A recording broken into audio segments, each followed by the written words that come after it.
지난 시간에 말씀을 드렸듯이 모든 사람은 각각의 남편과 아내의 역할을 해야 될 대상이 다 있습니다. 그러므로 오늘은요, 아내라는 단어는 남녀노소를 떠나 나를 말하는 거구나. 아내라는 단어는 나를 생각하면 되고요. 남편이라는 단어는 내가 섬겨야 될 부모님이나 친지 어르신이나 교회 어떤 리더나 이런 분들로 대입을 시켜서 말씀을 들으면 하나님의 음성이 들려지게 될 줄로 믿습니다. 무엇보다 이 땅의 남편은 결국은 헤어지게 되지만 우리의 영원한 남편이 있습니다. 영원한 신랑이 있습니다. 그분이 누구이시지요? 바로 예수님이십니다. 나의 신랑 되신 예수님께 신부된 내가 어떻게 했는지 그리고 어떻게 해야 될지 이 시간 영의 길을 열어 들을 때에 놀라운 하나님의 역사와 은혜가 임하게 될 줄로 믿습니다. 지난주 신랑 되신 예수님께서 영원히 죽을 수밖에 없는 나에 대한 지식이 있으셔 하나님의 나라를 떠나 이 땅에 오시어 죽으심으로 우리를 존귀한 하나님의 자녀가 되게 하신 것과 같이 남편들은 아내에 대해서 공부하자라고 했습니다. 지식을 쌓자고 그랬어요. 10년 전, 20년 전, 45년 전 아내가 아니라 바로 지금의 아내, 지금 내 아내가 무엇을 원하고 있고 무엇을 즐거워하며 무엇을 할 때 행복한지 지금의 아내에 대하여 우리가 공부하여 지식이 있어야 됩니다. 그리고 물질과 마음과 신앙이 하나 되도록 부모님을 떠나야 돼요. 아내와 동거를 해야 되는 겁니다. 그리고 강하지만은 남편 앞에서는 더 연약한 모습으로 나오는 아내, 나의 보호를 필요로 하고 있는 이 아내, 그리고 구원을 함께 이루어가는 이 아내를 귀히 여겨서 아름다운 가정을 이루어야 된다라고 말씀의 은혜를 나누었습니다. 오늘은 두 번째로 아내가 남편에게 어찌해야 될지에 대해서 나누려고 하는데 그 나누기 전에 가정에서의 아내의 역할과 존재는 매우 막중하다는 말씀을 먼저 드리기 원합니다. 왜냐하면요, 어느 가정이든지 대부분 아내에 의해서 가정의 행복과 안정이 좌우됩니다. 무엇보다 남편은요, 아내의 말을 따르게 되어져 있어요. 남자는요, 여자의 말에 따르게 되어져 있습니다. 우리 아내들이요, 우리 여성들이요, 이 진리를 여러분 꼭 기억하시기를 바랍니다. 그러므로 남자친구가 지금 나를 따르지 아니한다고 해서 그게 따르지 않는 게 아니에요. 모든 남편은, 모든 남자는 아내와 아내의 말에 따르게 되어져 있어요. 군대에서 영의 거주자를 운동장에 불러 모았습니다. 영의 거주자는 결혼한 군인입니다. 중사, 하사, 소위, 대위 이런 분들, 이분들을 연병장에 운동장에 모아놓고 연대장에 말을 합니다. 당신들 가운데에 아내의 말에 휘둘리지 않고 남자답게 가정을 꾸려나가는 사람이 있으면 왼쪽으로 옮기시오 했습니다. 처음에는 안 움직이더니 내가 잡고 삽니다 라는 것을 보여주기 위해서 안 움직이더니 한 사람, 두 사람 옮기는 거예요. 옆으로. 중사도 옮기고, 소위도 옮기고, 대위도 옮기고, 대령도 옮기고, 완스타도 옮기고, 다 옮기는 거예요. 결국은 뭡니까? 모든 사람이 다 아내의 말에 따라 살고 있다는 거지요. 근데 그 중에 한 사람이 움직이자고 서 있는 거예요. 야, 역시 남자다운 군인이 그래도 있구나. 이 모든 장교들이, 이 지도자들이 여자의 말에 따르면 이 창피해서 이게 뭐냐라고 해서 연대장이 뛰어왔습니다. 연대장도 아내의 말에 따르는 사람이었던 거지요. 그래서 그 비법을 알려고 했는지 막 뛰어와서 혼자 남아있는 사람에게 물어봅니다. 당신은 어떠한 기백으로 아내를 휘어잡으며 아내의 말에 따르지 않습니까? 그랬더니 그 남은 사람이 말하기를 우리 집사람이요, 사람 많은 데 가지 말랬어요. 더한 사람이요, 그 사람. 사랑하는 아내들이요, 결국 모든 남편들은요, 아내의 말에 따르게 되어져 있습니다. 그러므로 아내에 의해 가정과 남편이 세워지기도 하지만 아내에 의해 남편과 가정이 무너질 수도 있다는 것을 꼭 기억해야 할 줄로 믿습니다. 성경에서 축복의 대표적인 사람을 뽑으라면요, 우리는 주저없이 솔로몬을 뽑을 거예요. 정치적으로, 군사적으로, 경제적으로, 그리고 얼마나 똑똑한지 2만 개 이상 되는 동식물의 모든 이름을 다 알고 있습니다. 전무후무한 축복을 받은 사람이지요. 전에도 없었고 이후에도 없었던 최고의 축복받은 사람. 그런데 이 솔로몬이 여자 때문에 망했어요. 여자 때문에 그의 인생이 헛되고 헛되다라면서 헛됨으로 인생을 마감합니다. 이방 여인을 아내로 취하면서 우상을 섬기게 되었고 결국 영광스러웠던 그 지혜도 그 빛을 파내버리고 맙니다. 그런가 하면 사도행전 18장에 나타나는 아굴라라는 사람, 이 사람은 천막을 제조하는 평범한 유대인이었습니다. 그러나 아내를 만나면서 그가 사도 바울과 함께 하나님 앞에 크게 쓰임받는 하나님의 사람이 되었어요. 그 아내의 이름은 바로 브리스길라인데 작은 노부인이라는 그런 뜻입니다. 사도 바울이 2차 선교 여행을 할 때에 고린도에 들어왔거든요. 이때 이 브리스길라가 사도 바울에게 거처를 제공했습니다. 그러면서 남편 아굴라를 그 복음 사역에 합류시켰습니다. 그리고 본인도 같이 따라다녔습니다. 평범했던 천막 제조자 아굴라가 복음 사역을 하면서 성령이 충만해졌어요. 그리고 고린도뿐만 아니라 에베소까지 따라다니면서 이 바울 전도 활동을 도왔습니다. 그리고 결정적으로 유대학자인 아볼로 이를 전도했어요. 성경을 많이 알았지만은 예수님을 영접하지 아니했기 때문에 하나님의 자녀가 아니었지요. 그러나 이 아볼로가 그에게 복음을 전함으로 그가 하나님의 자녀가 되었습니다. 그래서 고린도 교회의 아볼로로 인하여 고린도 교회에서 아볼로 목사님이 가장 설교를 잘한 분 아닙니까? 이 아볼로 목사님을 통해서 고린도 교회가 말씀으로 든든히 서게 하는 그 한 몫을 했다는 겁니다. 평범했던 아굴라가 새로운 삶을 살았어요. 육적인 것뿐만 아니라 영적으로 많은 영향력을 미치는 그러한 삶을 살았다는 겁니다. 누구로 인해서 이렇게 되었습니까? 바로 아내 브리스길라로 인하여서 이렇게 되었더라고 성경은 강조하고 있습니다.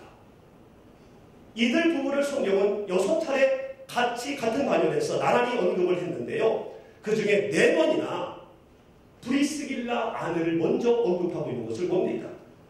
사도행전 18장 18절에서도 그랬고요. 또한 디모데후서 4장 19절에서도 그랬습니다.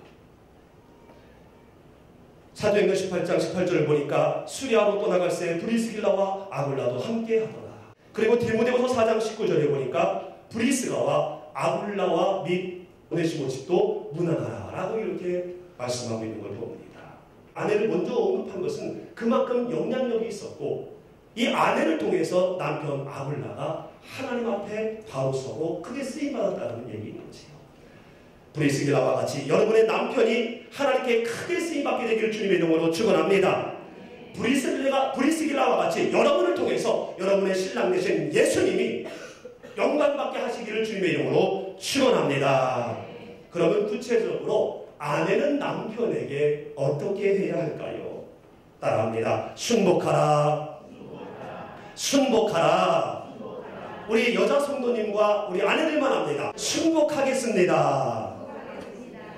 1절과 5절 말씀에 같이 있습니다. 시작. 아내된 자들아 이와 같이 자기 남편에게 순복하라. 이는 혹 도를 순종치 않는 자라도 말로 말미암지 않고 그 아내의 행위로 말미암아 구원을 얻게 하려 함이니 전에 하나님께 소망을 두었던 거룩한 부녀들도 이와 같이 자기 남편에게 순복함으로 자기를 단장하였나니. 아멘. 아내된 자들아 자기 남편에게 순복해라. 누구 남편요? 누구 남편요? 남의 남편에게 순복하면 안 됩니다. 내 남편에게 순복해라. 우리도 영적인 우리 남편에게만 순복해야 할 줄로 믿습니다. 나의 신랑 대신 예수님께만 순복해야지 돈에 순복하고 명예에 순복하고 인기에 순복하고 지식에 순복하고 그러면 안 돼요. 그리고 전에 하나님께 소망을 두었던 거룩한 부녀들, 구약의 많은 아내들 가운데 하나님께 인정받아 거룩한 부녀가 된 그들은 자기 남편에게 순복함으로 자기를 단장했대요. 외적으로 꾸미는 것으로 단장한 것이 아니라 자기 남편에게 순복함으로 아름다움을 형성했다는 겁니다. 그렇습니다. 에베소서 5장 22절 말씀에서도 아내들이여 남편에게 복종하기를 죽게 하듯하라 말씀합니다. 성경에서 말하는 아내의 모습은요, 순복인 거예요. 따라합니다. 순복. 순복하니까 무슨 여자 이름 같은데. 순복. 순복은요, 순종하고 복종하는 거지. 순종이라는 것은 순순히 따르는 거예요. 순순히. 그리고 복종이란 뜻과 생각이 달라도 따르는 거예요. 순종은 거의 다 합니다. 내 생각과도 맞고 내 예상과도 맞으니까, 내 뜻과도 맞으니까 그냥 기쁨으로 마땅히 합니다. 문제는 복종이에요. 나도 생각이 있고 나도 뜻이 있는데 달라도 너무 달라요. 그렇기 때문에 복종할 수가 없는 거예요. 우리가 신앙생활 할 때도 내가 기도하고 내가 마음에 소원했던 것들을 하나님이 역사하시면요, 순종합니다. 기쁨으로 마땅히 순종해요. 그런데 아무리 봐도 하나님께서 이런 말씀을 주시는 것, 이런 감동을 주시는 것, 현재 나의 삶으로 볼 때 너무 부담스럽습니다. 그때 우리가 복종하기 쉽지 않잖아요. 그러나 성경은 순종할 뿐만 아니라 복종하라고 말씀하고 있어요. 어찌 보면은 복종할 때에 순종이 따르고 복종할 때에 온전한 아내의 모습, 진정한 신부로서의 우리의 신앙생활을 할 수가 있다는 거지요. 이 복종이라는 것은요, 군사용어입니다. 군사용어. 그렇기 때문에 내 생각, 내 뜻은 중요하지 않고 그냥 그 명령, 내용만 중요한 거예요. 그래서 무조건 하는 거예요. 총알이 깃발치는 전쟁터에서 소대장이 명령합니다. 돌격 앞으로.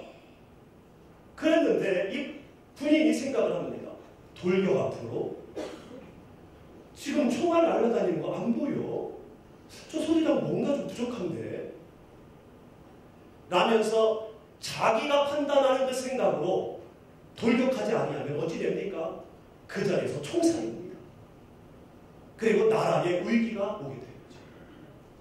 이처럼 남편에 대해서 내 뜻, 내 생각, 내 상식을 내세우면서 불복종하게 되어지면 가정의 위기가 올 수 있다는 거예요. 무슨 말입니까? 사실 가만히 보면은요, 남편보다 아내가 생각이 더 옳아요. 판단도 더 옳아요. 상식도 더 현실적입니다. 다만 잠시 접는 지혜가 필요하다는 거예요. 따라합니다. 잠시 접는 지혜. 지금은 너무나 기가 막히지만은요, 잠시 접은 다음에 다시 말하게 되어지면 오히려 남편이 아내에게 복종하게 되어져 있습니다. 순종하듯이 좀 따라주라는 겁니다. 물론 엉뚱하고 뜬구름 잡는 듯한 계획을 하고 또 주장을 하는 남편 가끔 있습니다. 그때는 지혜롭게 대처를 해야 됩니다. 어떤 때는 뜯어 말려야 할 때도 있지요. 그러나 가정의 위기를 가져올 만한 것이 아니면 일단 복종하라는 거예요. 그리고 말씀드린 것처럼 좀 지난 다음에 다시 얘기해 보십시오. 남편은 바로 아멘합니다. 바로 따르게 되어 있어요. 이것이 지혜이고 능력이지요. 이럴 때 가정이 행복해지고 남편도 바로 서게 되며 엉뚱한 짓 안 하게 된다는 겁니다. 여러분, 이 본문이 쓰여질 당시에 유대는요, 율법과 그리고 헬라법에 의해서 여자는 남자의 소유물이었습니다. 그래서 무조건 복종을 했어야 돼요. 의무입니다. 그런데 갈라디아 교회에 복음과 함께 그리스도 안에서 모든 사람은 평등합니다. 하나입니다라는 말씀이 전파되면서 삶의 혼동이 왔어요. 갈라디아서 3장 18절 말씀 시작. 너희는 유대인이나 헬라인이나 종이나 자유인이나 남자나 여자나 다 그리스도 예수 안에서 하나이니라. 아멘. 유대교에서 기독교로 개종한 여자들이, 개종한 아내들이 남편과 하나님의 말씀 사이에서 혼란스러워진 거예요.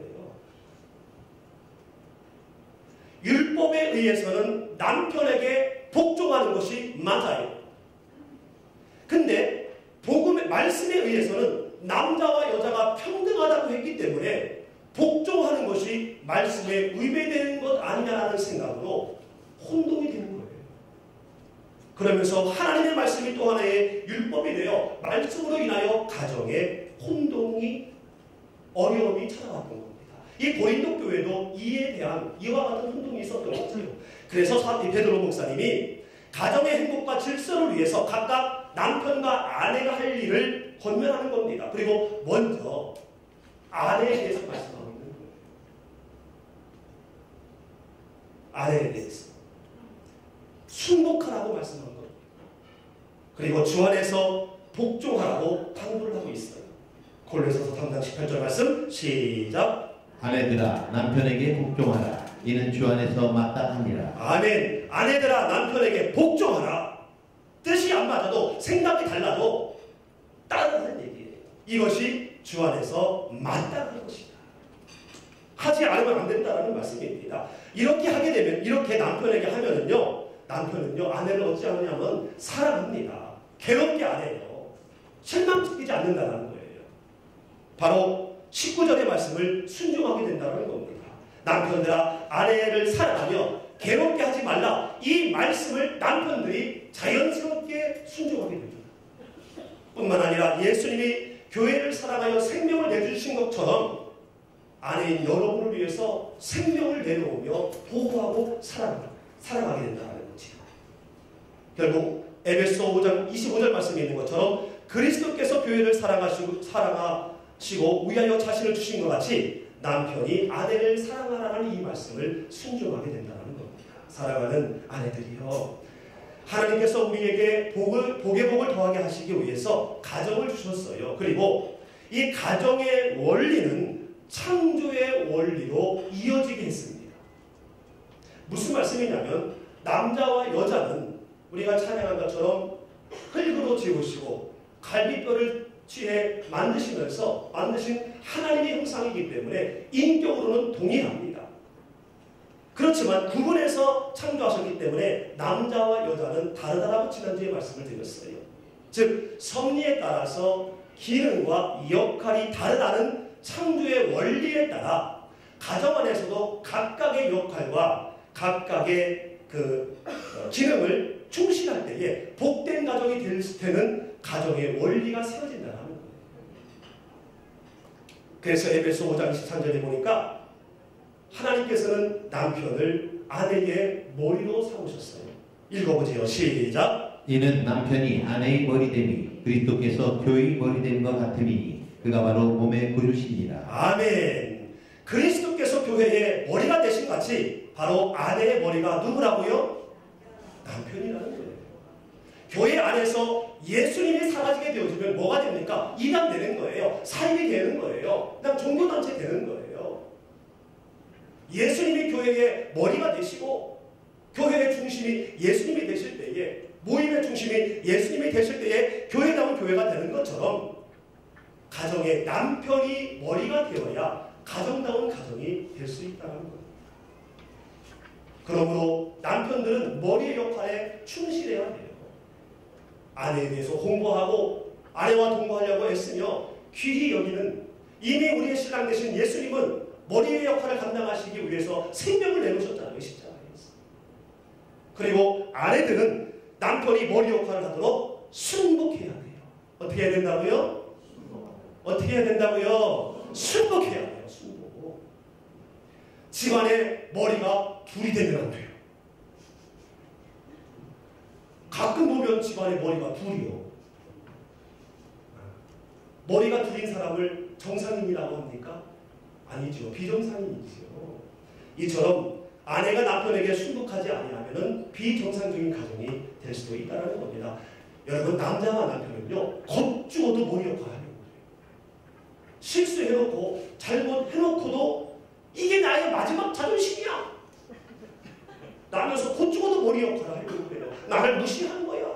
말도 안 되는 주장을 하는데요. 왜 이러냐면은 이 가정의 원리와 창조의 원리가 연결되어져 있기 때문에 그래요. 그러므로 남편이 어리석고 얼굴이 천면피에 나서 그런 것이 아니라 창조의 원리가 가정의 원리와 동일하기 때문에 저러는구나 지금 저게.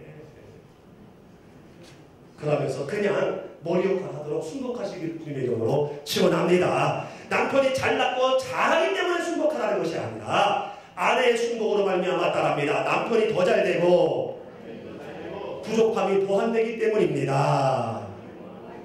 창세기 2장 18절 말씀에서도 하나님께서 처음에 여자를 만들 때에 그를 위하여 돕는 배필을 지으리라 생각하신 이후에 갈비뼈를 취하여 하와를 여자를 만드신 거예요. 그러므로 순복하는 것이 바로 하나님의 창조 섭리에 순종하는 거예요. 그렇다면 왜 순복을 도대체 해야 할까? 지금까지 하나님의 뜻이요 명령이기 때문에 순복해야 된다고 말씀을 드렸는데 무엇보다 중요한 것은 따라합니다. 남편의 구원을 위해 남편의 구원과 혹시 믿는 남편이면 그 믿는 남편이 믿음 안에서 바로 세워지도록 순복해야 한다는 거예요. 오늘 1절 2절 말씀 같이 읽어봅니다. 시작. 아내된 자들아 이와 같이 자기 남편에게 순복하라. 이는 혹 도를 순종치 않는 자라도 말로 말미암지 않고 그 아내의 행위로 말미암아 구원을 얻게 하려 함이니 너희 두려워하며 정결한 행위를 봄이라. 아멘. 아내된 자들아 이와 같이 너희 남편에게 순복해라. 순복을 하면은 혹시 도를 순종치 않는 자라도 예수님 믿지 않는 남편이라도 말로 말지 않고 예수님 믿으세요 예수님 믿으세요 말하지 않아도 너의 그 모습을 보고 그가 구원을 얻게 될 것이다. 얻게 될 것이다. 너의 두려워하는 하나님을 온전히 믿음으로 말미암아 이전에는 내 맘대로 말하고 내 맘대로 행동했는데 하나님을 의식하며 말도 조심하고 행동도 조심하는 너의 모습을 너의 남편이 가슴으로 보고 있다. 믿음의 눈으로 보고 있다. 따라합니다. 나의 삶이 설교이다. 그렇습니다. 그래서 이 아내는요, 아내의 모습이 남편에게는요, 설교이고, 아내의 모습이 남편에게는 성경책입니다. 그러므로 아내의 모습, 아내의 행동을 보고 하나님이 영광되게 하나님을 경외할 수도 있고, 하나님을 무시할 수도 있다는 거예요. 아주 열성인 한 여자 집사님이 기도 제목이 있었는데, 남편 구원이었어요. 그래가지고 열심히 기도했습니다. 교회 와서 충성봉사 다 했어요. 근데 이 남편이 돌아오지 않는 거예요. 어느 날 기도하다가 음성을 들었습니다. 산기도 올라가요. 산기도. 음성인지 자기 생각인지는 모르지만 아멘하고 즉시 산으로 올라갔습니다. 일주일을 작정을 하고. 상식적으로 산기도 올라가려면 남편이 믿지 않으니까 가정의 여러 가지들을 좀 해놓고 올라가야 되는데 하나님의 음성이라고 하나님의 음성을 바로 순종해야 된다고 애들 국민학교 아니면 둘 있는데 그것도 생각 안 하고 남편 생각 안 하고 그냥 산으로 올라간 거예요. 여러분 남편이 어떤 마음이 들겠습니까? 제가 믿지 않는 남편이라면 아내요 너 산에서 내려오지 마라. 내려갔다고 내가 무슨 짓을 할지 몰라. 그냥 거기 있어. 그게 너한테 좋아. 아마 이런 마음이 들 것 같아요. 아내가 없으니까 그냥 애들 다 챙겨야 되지요. 회사 나가야 되지요. 갔다 오면 집안은 또 엉망이지요. 청소해야 되지요. 애들 챙기고 청소하고 할 때마다 아내가 왼수처럼 느껴질 거 아니겠습니까? 일주일이 지나고 성령 충만해진 아내가 내려옵니다. 새소리도 바람도 자기를 환영하는 것 같아요. 마치 캠프 끝나고 우리가 퍼스트데이 새벽 아침에 일어나는 것처럼 너무너무 좋아요. 할렐루야 할렐루야 하면서 산에서 내려오는데 이 영적인 풍성함을 남편이 순식간에 깨어입니다. 아내를 보자마자 막 욕을 하고 하는 거예요. 이 아내는 정말 성령 충만했다면 내가 정말 잘못했구나. 그래 하면서 빨리 아내로 아내로서의 제 역할을 했어야 되는데 은혜 받고 성령 충만한 상태에서 남편이 막 욕을 하니까 싫은 거예요. 그러면서 영적인 모습으로 선포합니다. 사탄아 물러가라. 그 이후에 그 아내를 본 사람이 한 명도 없다라는 전설이 내려오고 있습니다. 믿는 남편이든 불신 남편이든 여러분의 영혼을 통해서 여러분의 모습을 통해서 그의 영혼이 결정되거든요. 그러므로 올바른 태도를 가져야 할 줄로 믿습니다. 두 번째로 아내가 남편에게 어떻게 해야 되느냐 따라합니다. 내면의 아름다움을 가꾸라. 3절 4절 말씀 시작. 너희 단장은 머리를 꾸미고 금을 차고 아름다운 옷을 입는 외모로 하지 말고 오직 마음에 숨은 사람을 온유하고 안정한 심령에 썩지 아니할 것으로 하라. 이는 하나님 앞에 값진 것이니라. 아멘. 너희는 단장할 때에 머리를 꾸미고 금을 차고 아름다운 옷을 입는 이런 외모로 하지 말고 하나님 앞에 값진 것 곧 내면의 아름다움을 갖추라고 말씀하고 있는 겁니다. 오늘날을 일컬어 외모 지상주의라고 합니다. 압구정에 가면은요 성형외과가 엄청 많대요. 별로 공감을 안 하시는 거 보니까 안 가보셨구만요. 가끔 좀 한번 가보세요. 이제 우리 교회도 이 관악구에서 서초구로 이제 이사 가는데 사당동에서 광대 본동으로 이사 가는데 압구정도 좀 가끔 갔다 와야 됩니다. 성형외과가 굉장히 많대요. 성형외과가 뭐 하는 곳입니까? 그렇지요. 아름다운 외모가 되게 하려고 준비된 곳이 성형외과지요.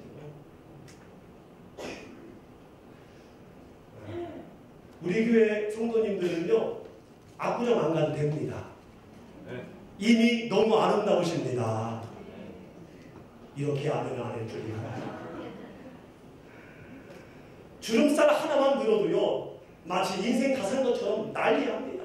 신머리 늘으면 야단법석해요. 김 목사도 요즘 최근 몇 개월에 신머리가 엄청 많이 늘었더라고요. 우리 애들이 걱정을 하더라고요. 아빠 갑자기 왜 이렇게 신머리가 많이 늘었느냐고. 저도 거울을 보면서 좀 걱정이 되더라고요. 염색을 해야 되나 말아야 되나. 어쩔 수 없는 거죠, 외모는. 근데 여기에 너무 신경 쓰면 안 된다는 겁니다.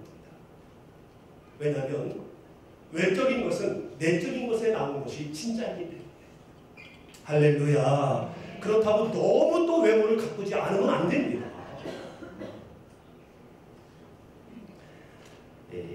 아내의 모습 가운데 남편이 못마땅한 것을 한번 찾아봤어요. 인터넷에서. 그랬더니 이런 것들이 있더라고요. 한번 조용히 들어보십시오. 복음은 아니지만 모든 일을 돈과 연결시킬 때 실수한 것을 수시로 들먹일 때 직장생활, 사회생활을 이해 못할 때 이해 못하면서 아는 체 할 때 남들 앞에서 면박을 주거나 깎아내릴 때 좀 가만히 있어 조용히 해. 당신이 원한다고 이럴 때 남의 남편과 비교할 때 선물을 줬는데 고마워할 줄 모를 때 좋아하는 음식에 신경 쓰지 않을 때 호주머니나 지갑을 뒤질 때 짜증을 내고 신경질적일 때 시대 혼담을 할 때 외출할 때 옷차림에 무신경할 때 집안에서 남편 런닝과 무릎 나온 추리닝 입고 있을 때 밥 먹는데 쩝쩝대고 트름할 때 등등 참 이런 것들이 남편이 불편하고 아내들도 할 말 많지요. 지금 내외관에 앉은 분들은 서로 얘기하고 있어. 그거 맞잖아. 여러분 하루 종일 세련되고 잘 차려입은 사람들과 일하다가 집에 들어왔는데 신부처럼 하고 있으면 되겠습니까? 그러면 그렇다고 너무 치장하는 데에 치중을 해서도 안 된다는 겁니다. 남편이 부끄러워하지 않을 정도로 정도껏 잘 지혜롭게 꾸미고 내면의 아름다움을 가꿔야 합니다. 내면의 아름다움을 가꾸면 외적인 것이 그냥 아름답게 보이게 되어져 있어요. 우리 남편들은요, 우리 특별히 남편들은요, 아내의 외적인 것을 보고 아름답다라고 하는 거 몇 번 안 갑니다. 보이지 않는 내면에서 나오는 것을 보고 거기에서 시작된 외모를 보고 아름답다. 내 생명 걸고 사랑해야 되겠다. 그러한 정직한 감동이 생기게 되는 거예요. 오늘 4절 말씀의 내면의 아름다움을 뭐라고 얘기하고 있습니까? 따라합니다. 온유하고 안정한 심령. 이거는 썩지 않는 것으로 하나님 앞에 값지는 거예요. 온유한 우리 아내들이 되시기를 주님의 이름으로 축원합니다. 안정한 심령을 갖고 있는 우리 아내가 되시기를 주님의 이름으로 축원합니다. 온유함이라는 것은요, 다스려지는 상태입니다. 절제되는 상태. 우리 신목사님들 설명을 합니다마는 소가 얼마나 힘이 셉니까? 힘센 소 옆에 애가 와서 깔짝거리며 눕니다. 자꾸 소 다리를 때려요. 다리로 한 방 차면 끝납니다. 그런데 소는 그렇지 아니하고 참는 거예요. 절제하는 거예요. 자신의 그 힘을 다스리는 거예요. 왜요? 그 어린아이는 뭘 모르고 하는 것이기 때문에 자기 실력을 보여주지 않고 참는 거예요. 이것이 바로 온유인 겁니다. 그리고 안정은 시끄럽지 않은 거예요. 입을 다스릴 줄 아는 겁니다. 그러므로 가정과 교회 그리고 범사의 삶 가운데에 아내가 행동이 절제되어져 있고 다스림이 있고 그리고 말하는 데에 조심함으로 말미암아 흠잡히지 않는 아내를 볼 때 남편은 아름다워 보입니다. 외모는 엄청 아름다운데 행동은 제멋대로예요. 변덕이 죽을 듯해요. 어제 다르고 오늘 다르고 그러면 내일도 또 다른 거거든요. 여기에서 남편은 아름다움을 볼 수 없다는 겁니다. 그리고 말을 함부로 합니다. 특별히 말을 만들고 옮기는 데에 전심을 다해요. 그래서 아내의 그 말실수 때문에 곤욕을 치르는 남편. 아내에게 아름다움을 볼 수가 없다는 거예요. 외모는 아름다운데 이러한 내면의 아름다움이 없는 아내들에게 경험이 충만한 솔로몬은 잠언서 11장 22절에 이렇게 말씀합니다. 시작. 아름다운 여인이 상가지 아니하는 것은 마치 돼지코의 금고리 같으니라. 아멘. 외모는 굉장히 아름다운데 온유하지 않고 안정이 없는 여인, 그 아내는 바로 돼지코의 금고리 같다. 돼지코의 금고리가 어울립니까? 그리고 돼지코의 금고리, 돼지가 금고리를 압니까? 헛되다라는 거예요. 사랑하는 아내들이여, 외적인 아름다움보다 내적인 아름다움을 갖추시기를 주님의 이름으로 축원합니다. 온유하고 안정된 모습을 갖게 되어지면 그 모습 자체가 바로 내 남편에게 설교가 되어서 메시지가 되어서 그가 주님 앞으로 돌아오고 그가 믿음 안에서 바로 서게 된다는 겁니다. 사랑하는 아내들이여, 이 사실을 꼭 기억하시기를 주님의 이름으로 축원합니다. 지금은 좀 힘들고 속색여도 순복함으로 그리고 내면의 아름다움으로 내 남편에게 일정한 믿음의 모습을 가질 때 그것이 바로 내 남편에게 훌륭한 명술교가 되어지고요. 성경책이 되어서 결국 그가 믿음 안에 바로 서고 하나님 앞에 돌아오므로 내가 하나님 앞에 크게 칭찬받는 그러한 상급자가 될 줄로 믿습니다. 마지막으로 오늘 본문에서는 순복하고 내적인 아름다움을 갖춘 아브라함의 아내 사라의 예를 들면서 아내에 대한 권면의 말씀을 마무리하고 있습니다. 5절 6절 말씀 시작. 전에 하나님께 소망을 두었던 거룩한 부녀들도 이와 같이 자기 남편에게 순복함으로 자기를 단장하였나니 사라가 아브라함을 주라 칭하여 복종한 것 같이 너희가 선을 행하고 아무 두려운 일에도 놀라지 아니하므로 그의 딸이 되었느니라. 아멘. 아내 사라가 아브라함에게 어떻게 행했는지, 어떤 아내의 모습, 어떤 역할, 어떤 기능을 했는지 자세하게 성경은 설명하지 않습니다.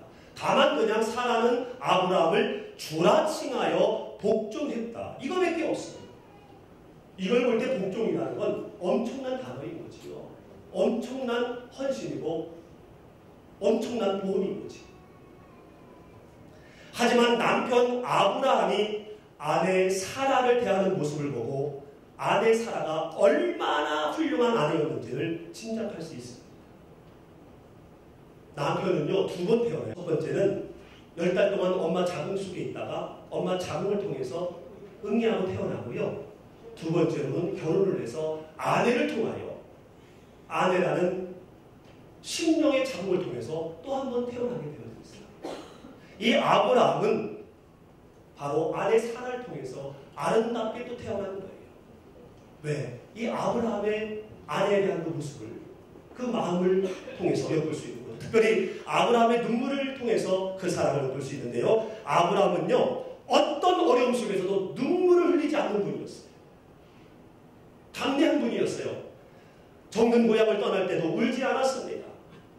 갈 바를 알지 못한 헤맸던 광야에서도 울지 않았어요. 무서워하지 않았어요. 기근을 만나도 울지 않았고요. 조카 롯이 잡혔을 때도 울지 않았고, 롯과 헤어질 때도 울지 않았고, 심지어 100세 때 얻은 아들을 제물로 드려야 할 때도 그는 울지 않았습니다.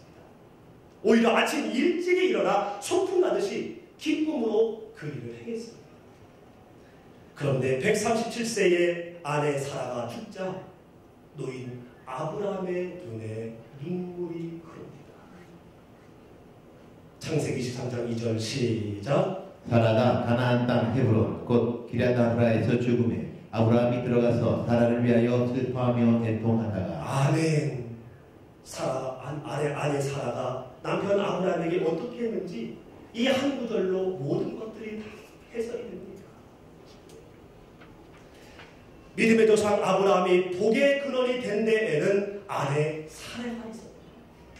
그래서 베드로는 오늘날 아내들에게 이와 같이 하라고 오늘 말씀하고 있는 겁니다. 말씀의 결론을 맺으려고 합니다. 여러분, 왜 남편들이 엄마 하는지 아세요? 지난주 말씀드린 것처럼 우리 엄마. 엄마는 제2의 여자입니다. 엄마 같은 여성이 없기 때문에 그런 거예요. 왜냐하면 엄마는 생명줄과 같은 자식에게, 특별히 아들에게 평생 순복해냈어요. 평생 순복하셨어요.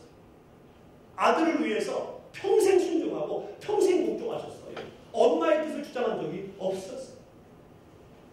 그리고 외적인 몸과 관계없이 그 누구도 흉내낼 수 없는 엄마만의 내면에 아름다움이 있습니다. 그렇기 때문에 살아계시든 돌아가셨든 최고의 여자인 엄마를 마음에서 놓을 수가 없는 거예요. 우리 아내들이 이거를 이해를 해야 돼요. 아멘입니까? 지난주 말씀드린 것처럼 우리 엄마 할 때 아내들은 꼴볼견의 모습을 보고 마음으로 얘기한다고 했잖아요. 그럴 거면 네 엄마하고 결혼하지 왜 나하고 결혼했어? 엄마하고 결혼할 수 없기 때문에 최고의 여자인 엄마와 가장 비슷한 여러분과 결혼한 거예요. 할렐루야. 그러므로 모정이 아닌 그리스도의 사랑으로, 그리스도의 권세로 저를 보시겠습니까? 남편을 아들 삼으시기를 주님의 이름으로 축원합니다. 아들 삼으시면은요, 여러분은 남편에게 순복하게 되어져 있어요. 내면의 아름다움을 가꾸게 된다는 겁니다. 바라는 것은 모든 아내들을 통해 남편들이, 그리고 여러분의 모든 돌봄 대상자들이, 섬김 대상자들이 사람과 하나님 앞에 온전히 세워지고 주님 앞으로 돌아오게 되는 역사가 일어나게 되시기를 주님의 이름으로 축원합니다.